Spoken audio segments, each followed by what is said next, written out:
오늘은 사도행전 6장 1절에서 7절까지의 말씀을 가지고 하나님 형상대로 창조된 자들이라는 제목으로 여러분들과 하나님의 말씀을 함께 나누기를 원합니다. 사람은 전지전능하지 않습니다. 이 말은 사람은 모든 방면에 뛰어나지 않다는 말이기도 합니다. 어떤 이는 언어 영역에 굉장히 뛰어난 달란트를 가지고 있는 반면에 어떤 이는 수학적인 논리 그리고 논리적인 방면에 뛰어난 달란트를 가지고 있는 사람도 있습니다. 또 어떤 사람은 예술적인 방면에 아주 귀한 달란트를 가지고 있는 분도 계신 반면에 또 동시에 어떤 사람은 그런 쪽에는 전혀 재능이 없는데 신체적인 부분에서 굉장히 발달한 사람들도 있습니다. 공평하신 하나님은 우리 각자에게 적절한 은사와 재능과 특징을 주심으로써 우리 모두가 서로 조화롭게 살게 하셨습니다. 창세기 1장에 보면 하나님께서 인간을 창조하실 때에 창세기 1장 27절에는 이렇게 증거하고 있습니다.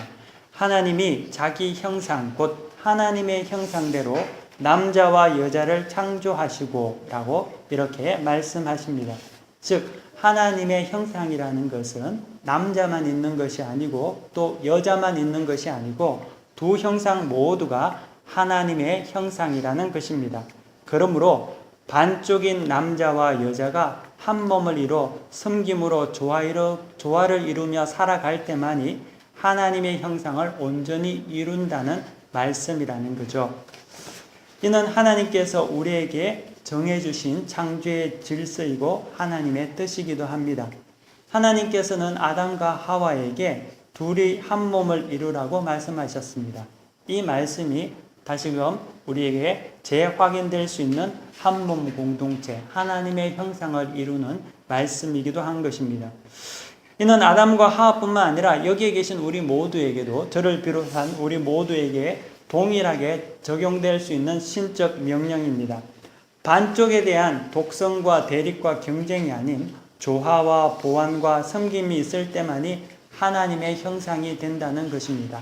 그렇지 않을 때에는 반쪽은 늘 분열과 대립과 고독이 되고 만다는 것이죠. 사단은 하나님의 형상을 파괴하기 위해서 먼저 여자에게 접근했고 이로 하나인 둘을 하나님의 명령에 있어 여자가 먼저 분리되게 했으며 종국에는 분리된 둘이 하나님을 떠나 잘못된 하나가 되게 함으로써 마침내 하나님과 분리되게 했습니다. 체험과 섬김으로 창조된 하나를 분리와 단절로 묶어놓는 타락된 존재로 만들었다는 것입니다. 그래서 예수님께서 이 땅에 오셔서 하신 일이 죄로 인해 분리된 우리를 십자가의 보혈의 피로 하나로 연합케 하시고 또 그 방법에 있어서 모범에 있어서는 섬김과 온전한 체험으로 창조의 질서를 회복해 하셨습니다. 세상에서 어떻게 보면 남보다 잘 나가는 것은 쉬울 수 있습니다. 자기에게 하늘이 주신 재능이 있고 또 능력이 있고 또 아울러 성실함 또한 있으면은 다른 사람들보다 더 잘 나가는 것, 그것만큼 여러분 쉬운 것이 어디 있겠습니까? 하지만 잘 나가는 것보다 더 힘든 것은 그것은 뒤처진 자들과 함께 보조를 맞추며 나아가는 것이 쉽지 않는다는 거죠. 잘 나가는 것보다 함께 보조를 맞추며 나아가는 것은 성숙한 사람이 아니고서는 잘 할 수 없는 것입니다. 하나님의 형상이라는 의미, 이것은 자신이 하나님의 형상을 이루는 것에 있어서 뒤처진 자들과 함께 보조를 맞추고 그로 말미암아 서로 체험과 보완을 가지고 살아가는 하나님의 형상을 이루어가며 살아가는 것을 실천하는 것을 말합니다. 예쁜 사람들이 예쁜 여자들과 함께 다니는 것은 쉽지요. 하지만 예쁜 사람이 그렇게 예쁘지 않는 사람하고 다니는 것은 쉽지가 않습니다. 후자가 어렵죠. 또 부자가 가난한 자들과 함께 다니는 것은 또 쉽지가 않습니다. 윗사람이 아랫사람과 함께 다니는 것도 쉽지가 않죠. 여러분 오늘 여기에서 운동하는 축구 선수들 많은데 잘하는 축구 선수와 조금 실력이 떨어진 선수와 같이 잘 다니지 않죠. 이렇듯 세상은 그러한 논리로 살아갑니다. 하지만 우리가 하나님의 형상으로 창조받았다는 그러한 의미는 남자와 여자가 반쪽이지만 이 둘이 하나가 될 때 온전한 하나님의 형상이 된다는 그 의미는 상호 보완과 조화를 이루는 그때만이 하나님의 온전한 형상을 이룰 수 있다는 것이죠. 여러분, 잘 나가는 것도 못 나가는 반쪽이 있어야지만이 잘 나가는 것도 그렇게 가치가 있고 의미가 생기는 겁니다.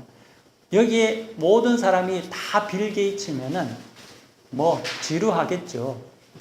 사람들이 다 미스 코리아면은 답답하지 않겠습니까? 고단하고 지루한 삶을 무의미한 삶이 되고 말 것입니다. 그러므로 나를 앞줄에 있게 해준 수많은 뒷줄의 반쪽들에게 늘 감사함으로 진실함으로 섬겨야 하는 것이죠. 그게 하나님의 형상을 따라 지음받은 자들의 삶이고 모습입니다. 세상은 우리에게 늘 최고가 되라고 합니다. 학교에서도 최고가 되라고 하고, 경기에서도 최고가 되라고 하고, 직장 생활을 하면서도 최고가 되라고 합니다. 또 교회도 세상에서 가장 최고의 교회를 만들려고 합니다. 하지만 최고라는 것은 다른 것들을 다 앞질러 간다고 해서 최고가 되는 것은 아니죠. 왜냐하면 그런 최고는 얼마 가지 않아서 반드시 교만하게 되고, 또 동시에 다른 최고에 의해서 언제나 밀려나게 되어 있다는 것입니다. 최고란 어디에서든지 상호 보완적인 것을 조화를 이루는 자를 최고라고 말할 수 있습니다. 다시 말하면 실력적인 가치를 인정받는 것보다 어디에서든지 의미적인 가치를 받는 자들이 최고라는 거죠. 그러한 사람들은 오래 살아남을 수 있습니다. 그리고 하나님 앞에서 귀하게 쓰임받는 자가 될 수 있다는 거죠. 하나님께서는 우리를 창조하실 때 여러분 한 사람 한 사람 모두를 상품적인 가치를 가지고 최고라고 하지 않으셨습니다.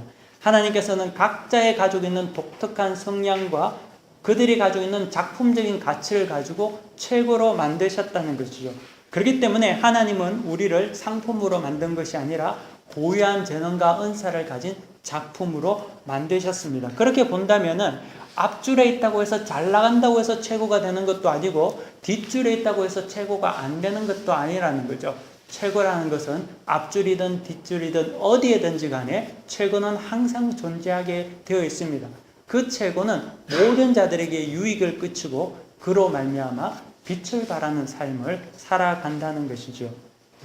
바울은 디모데에게 디모데 후서에서 이렇게 이야기합니다.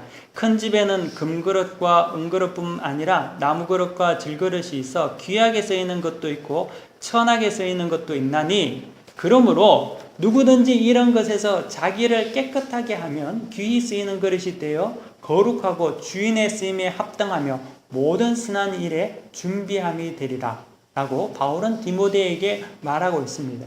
금그릇은 귀하고 질그릇은 귀하지 않다는 단순한 논리가 아니라 금이든 나무든 질로 된 그릇이든 깨끗하게 되면 주인에게 쓰임받는 귀한 그릇이 된다는 말이지요. 금이라도 더러우면 쓰임받지 못하고 질그릇이라도 깨끗하면 쓰임받을 수 있다는 겁니다.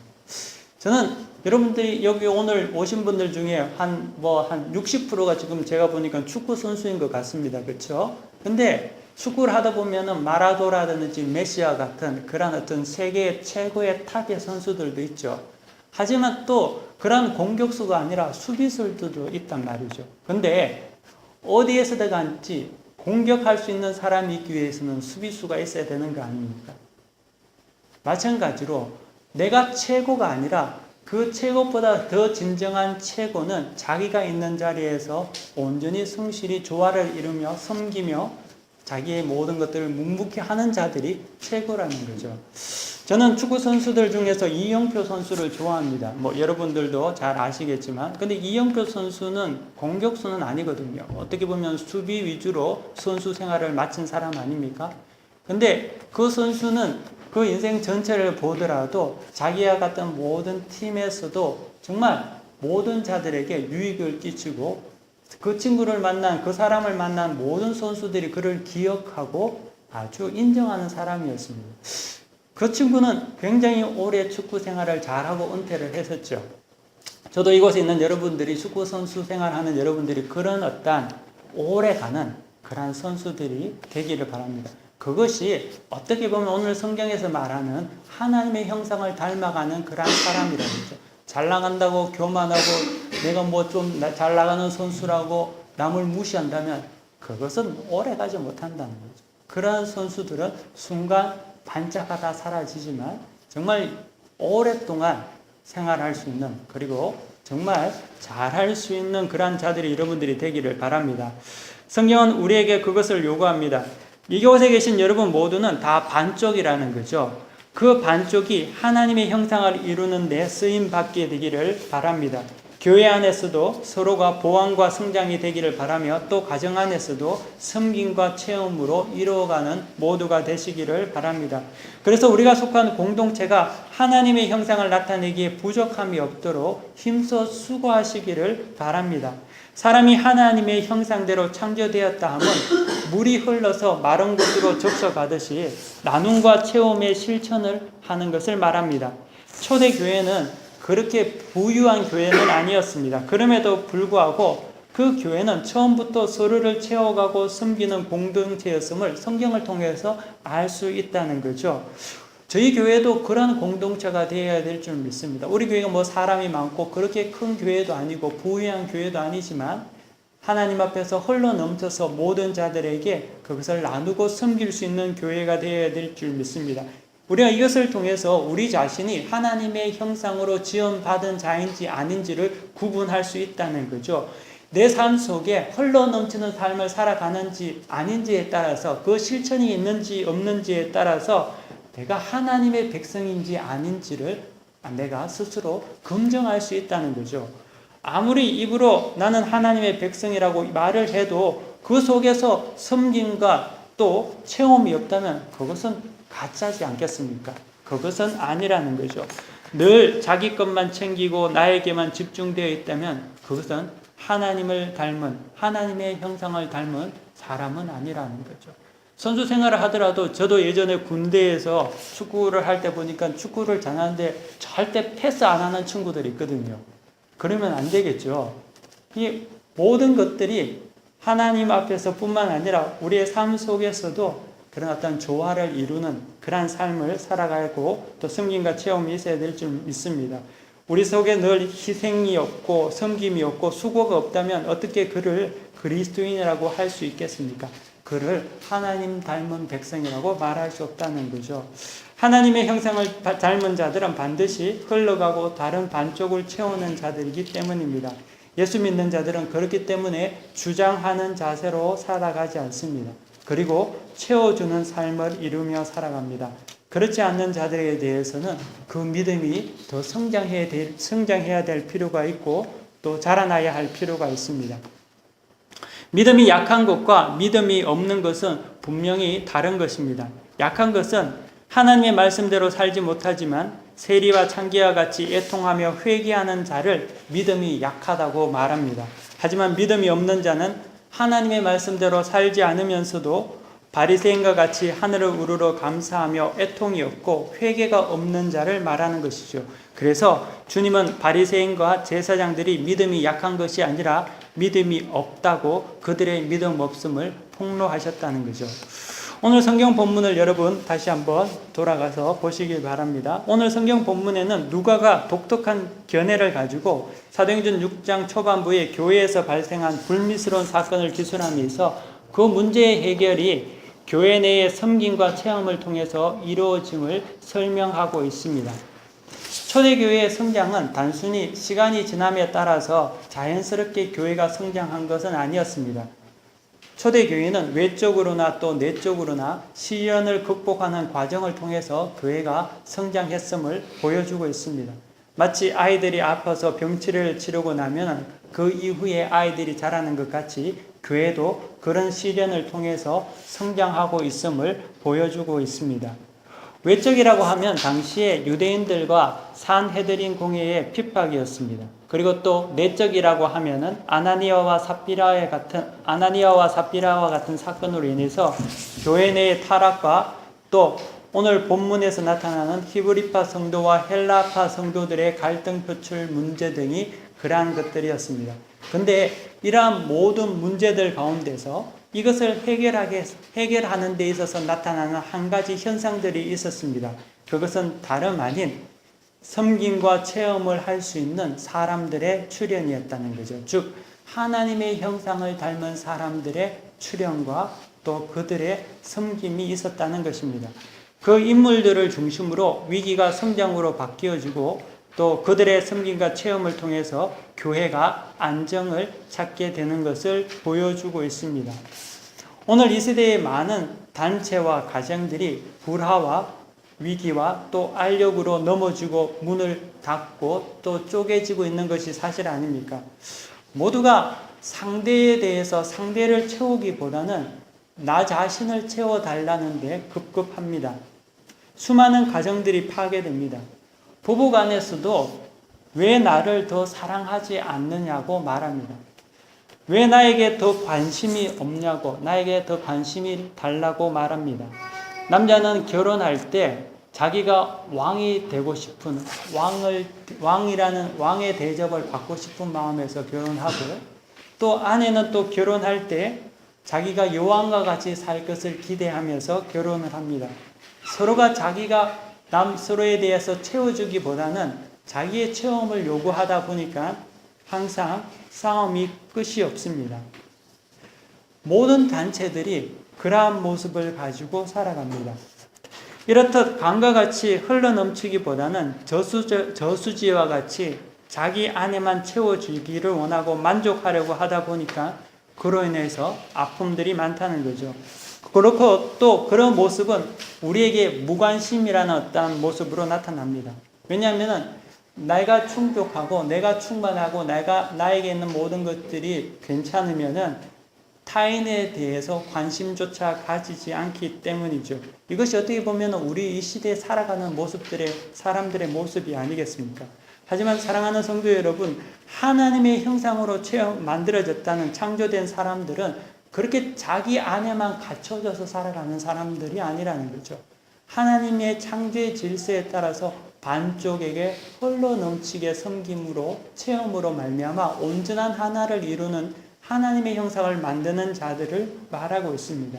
상대에 대해서 섬김과 체험이 있는 자들, 그들이 창조의 모습을 가진 자들이라는 거죠. 그곳에는 화평이 있죠. 그곳에는 늘 풍성과 안정이 있습니다. 내 것만 달라 하는 것이 아니라 서로 풍성하게 나누려고 하는 곳에 어떻게 그곳에 분열이 있고 싸움이 있겠습니까? 절대 그럴 수가 없다는 거죠. 그것이 오늘 성경에서 말하는 하나님의 형상을 닮은 사람들의 모습이었다는 거죠. 오늘 성경 본문 3절에 보면 성경은 성령과 지혜가 충만하여 칭찬을 받는 자라고 말씀하고 있습니다. 이 성령과 지혜가 충만하여 칭찬을 받는 자라고 하는 자들은 다시 말하면 창세기 1장에서 말하는 하나님의 형상을 따라 지음받은 자들의 신약적 표현이라는 거죠. 하나님의 형상을 따라 지음받은 창세기의 사람들의 모습이 성령이 충만하여서 칭찬받는 자라고 말하고 있는다는 거죠. 하나님의 형상을 가진 자들은 이러한 성령 충만의 사람으로 모든 자들을 채우는 자들임을 말하고 있습니다. 여기서 한 가지 주목해 볼 게 있는데요. 본문에 보면은 그러한 사람들을 7명의 집사들에 대해서 이야기를 하고 있습니다. 근데 7명의 일꾼들, 집사들의 이름을 여러분 한번 보시기 바랍니다. 5절에 보면은 그들의 이름이 스데반, 빌립, 브로고로, 니가노르, 디몬, 바메나, 니골라 이렇게 7사람의 이름이 적혀져 있습니다. 근데 이 사람들의 이름에 공통점이 있습니다. 이 사람들의 이름의 공통점은 이 모두가 헬라식 이름을 가지고 있다는 것입니다. 모두가 헬라인이라고 단정적으로 말할 수는 없지만 초대교회의 사도들이 헬라프 과부들이 매일의 구제에서 자꾸만 빠지게 되니까 구제를 관장하는 직무를 담당하는 자들을 모두 헬라 유대인들로 다 선출했다는 것이지요. 당시에 그들의 섬김과 또 체험이 얼마나 적극적이었다는 것을 볼 수 있는 대목입니다. 우리 같으면은 헬라파 유대인들과 유대파 사람들이, 과부들이 그런 어떤 구제의 문제로 어려움을 겪고 있으면은 7명의 사람을 뽑을 때 한 3명 정도는 유대인, 한 4명 정도는 헬라인 이렇게 해서 훈리를 도모했을 수도 있을 거 아닙니까? 하지만 초대교회는 그렇지 않았다는 거죠. 그들은 달랐습니다. 그들은 섬김과 체험을 하는 데서 순수했다는 겁니다. 여러 가지 부차적인 것을 생각하지 않고 오직 그 하나에 집중했던 자들이라는 거죠. 문제를 정직하게 해결하고자 했던 것입니다. 그래서 7명 모두를 헬라파 유대인들로 뽑았다는 거죠. 이것은 하나님의 형상으로 창조된 사람들의 모습을 보여주고 있다는 거죠. 또 동시에 오늘 성경 본문에서 한 가지 또 기억해야 될 것은 1절에 사용된 구제라는 단어와 4절에서 사용된 말씀을 전하는 것에서 전하는 것이라는 단어가 한글 성경에서는 구제와 전하는 것이라는 두 개의 다른 단어로 사용되었지만 성경 원어에 보면은 이 단어가 동일한 한 단어로 사용되었다는 데 있습니다. 구제라는 단어를 쓸 때 동일하게 말씀을 전할 때 사용되는 디아코니아라는 직무, 섬김, 봉사라는 단어를 함께 사용했다는 데 있습니다. 이 말씀은 말씀을 전하는 직무나 가난한 과부를 구제하는 구제 사역에 우열의 차이가 없이 하나님 앞에서 동일한 직무임을 나타내고자 한 의도임을 볼 수 있습니다. 단지 직무의 성격에 따라 차이가 있을 뿐이지 사도들이 성도에 대해 지시하고 성도들을 위해 군림하는 그러한 권리를 나타내는 것이 아니라 오히려 구제의 직무처럼 성도를 섬기고 봉사하는 직무라는 것을 나타내고 있는 것입니다. 하나님의 형상을 따라서 남자와 여자를 창조하신 것 같이 모두가 각자의 영역에서 사도들과 집사들 그리고 초대교회는 조화를 이루며 서로가 섬기며 체험을 이루어갔던 교회였다는 거죠. 이런 조화와 섬김이 이루어질 때 교회는 시련 가운데서도 성장할 수 있었고 또 예루살렘의 허다한 제사장 무리들까지 복음의 도에 복종하는 그러한 역사가 일어나고 된 것입니다. 저는 성경 하나님 말씀을 설교를 준비하면서 허다한 제사장의 무리가 복음의 도에 복종했다는 성경 구절을 읽으면서 또 그에 관련된 주석의 책을 보면서 하나님의 형상을 따라 창조된 자들이 얼마나 큰 능력을 가지고 있는지를 새삼 깨달을 수 있었습니다. 여러분 생각해 보십시오. 예수님을 십자가에 못 박아 죽인 그 사람들, 유대인들 그리고 대제사장들이 예수님을 죽이는 데서 적극적으로 동참했고 또 예수님이 그들에 대해서 이야기할 때 회칠한 무덤과 같은 철저하게 율법에 세뇌당했던 그러한 사람들이 오늘 성경 본문에 보니까 허다한 대제사장 무리가 회심케 되고 도에 복종케 되었다고 성경에서는 증거하고 있습니다. 이 일은 어떻게 가능하게 되었을까요?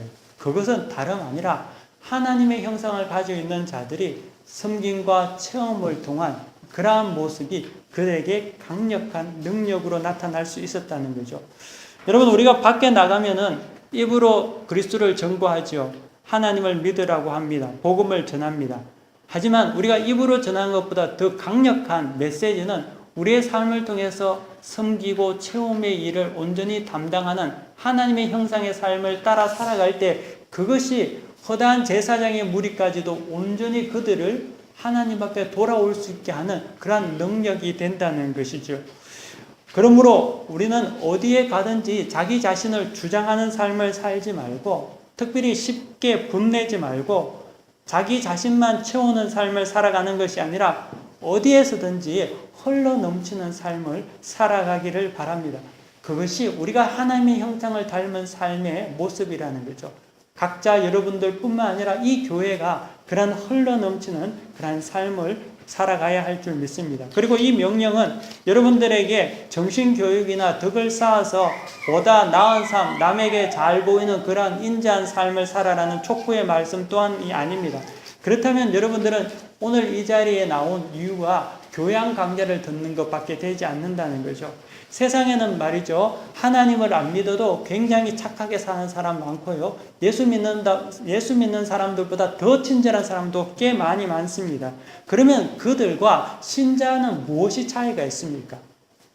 이 말씀은 어떤 강령에 대한 촉구가 아닌 여러분 모두가 하나님의 형상을 닮은 사람으로서 살아가라는 것입니다. 하나님의 형상을 닮은 사람들은 반드시 그 형상에 하나님의 은혜로 말미암아 그 형상에 따라서 흘러넘치는 섬김과 체험의 삶을 살아갈 수 있다는 거죠. 이것은 어떤 강령이나 도덕의 촉구의 문제가 아닌 것이죠. 이것은 하나님의 형상을 닮은 예수 믿는 그리스도인으로서 자연스러운 표현이라는 것입니다. 세상에서 남을 섬기는 자들과 하나님의 형상으로 살아가는 자들의 차이는 단 한 가지인 것 같습니다. 그것은 세상에서 섬김과 체험의 삶을 살아가는 자들은 그들의 섬김과 체험을 통해서 자기 자신의 영광을 돌아가게 되는 것이죠. 그 사람이 칭찬을 받게 되겠죠. 하지만 하나님의 형상을 닮은 자들의 섬김과 체험은 그 영광이 자기 자신에게 돌아가는 것이 아니라 허다한 대제사장의 무리가 강팍했던 사람들이 하나님 앞에 돌아올 수 있는 그러한 은혜를 베푸는 그러한 역할을 한다는 것입니다. 하나님의 품으로 돌아오게 하는 일을 한다는 것이죠.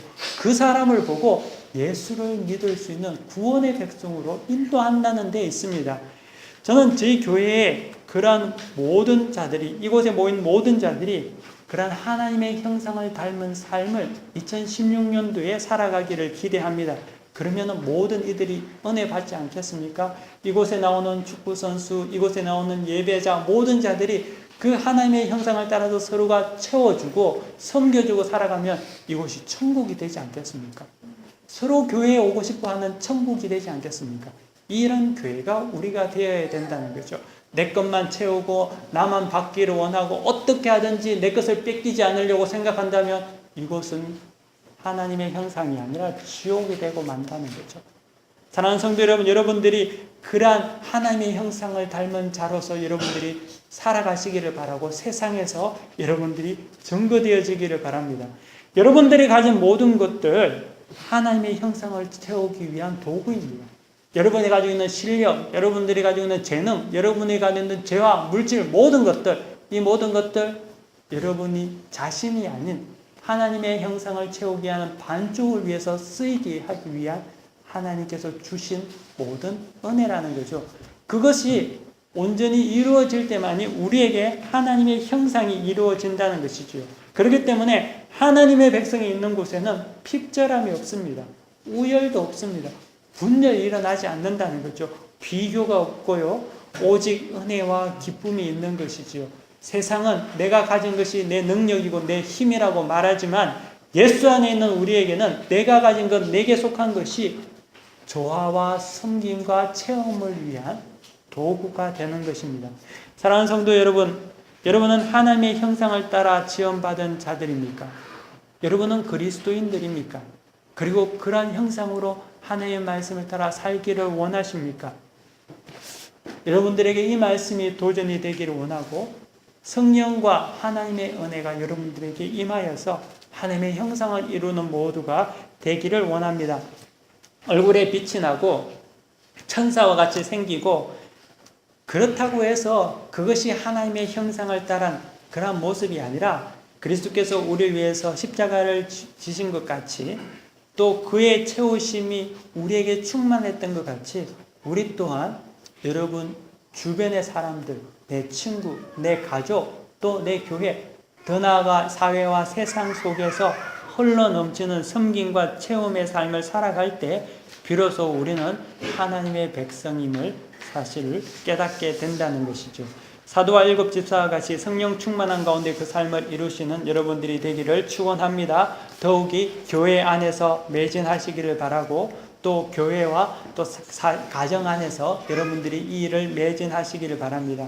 여러분이 있는 곳에서 여러분들이 이 삶을 성실히 행하면은 분명히 그 모든 것들이 변하게 될 것이고 하나님의 은혜가 충만하게 넘칠 줄 믿습니다. 다 함께 기도하겠습니다.